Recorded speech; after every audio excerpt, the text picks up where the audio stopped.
I'd like to tell you about a book sixth graders are required to read in the mandatory class, Global Thinkers.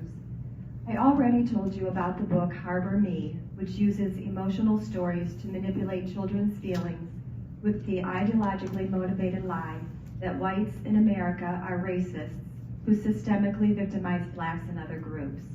That book is dishonest and promotes victimhood, guilt, and otherism.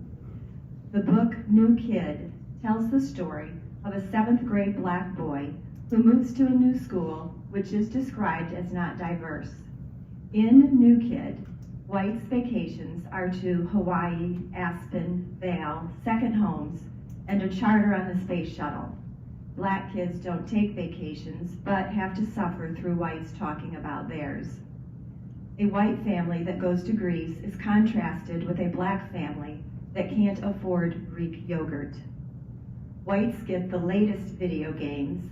Blacks have to buy what they can get from the cheapo bin. There is one wealthy black student. Whites assume he's poor. Whites know about sports that blacks have never heard of, such as squash, because whites have more access to parks. Blacks are on financial aid, whites are not. Whites assume all blacks come from single-parent homes. A black student on a bus cannot draw in his sketch pad for fear of a cop who might think he's going to vandalize the bus. When blacks misbehave, they are punished. Whites who do the same thing are not. One black student who never misbehaves and is always an honor student is almost suspended. A white teacher mistakenly calls a black teacher by the name of another black teacher for 14 years. Reference to the misnaming of blacks by whites who can't keep their black friends straight occurs at least 12 times in the book. The story contrasts two types of literature, categorized as mainstream versus African American literature. Mainstream book covers are described as having cool, colorful illustrations. African American book covers as having depressing photos depicting their hopeless lives. Mainstream books depict a worthy king slaying a dragon. African American books depict men having to choose between the NBA and being in a gang.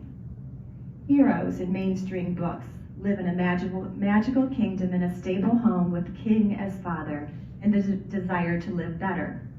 African American books have heroes living in the hood in broken homes with no father, and they don't want a better life, they just want to survive. New Kid lays it on thick. Whites are privileged oppressors, blacks are pathetic victims. Both characterizations are false and insulting. Based on the books I've read so far, indoctrination and division are by design in Global Thinkers, under the guise of teaching empathy. Group membership, identity politics, determines who gets the empathy, determines good guys and bad guys. Teaching children to judge themselves and each other by skin color and dividing them into camps as oppressor or victim isn't good for anyone. Perhaps a better message would be to love each other with forbearance and forgiveness. No group and no individual has a monopoly on vice or virtue. And none of this nonsense stops until enough of us say no. Thank you.